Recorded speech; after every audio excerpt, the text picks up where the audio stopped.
a function of theta. No, a function of x. That's what number 40 says. It says right theta is a function of x. Which trigonometric function would relate this angle with these two sides? Huh? I'll start with something you know. You guys know the tangent of theta in this problem will be x plus 1 over 10. Opposite over the adjacent. There it is, the adjacent right there.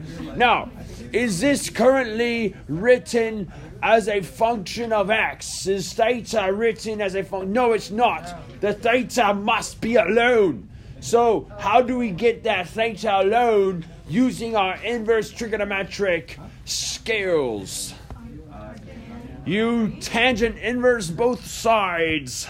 So, if you arctan this side and arctan that side, you'll get something like this. You sound like a Theta.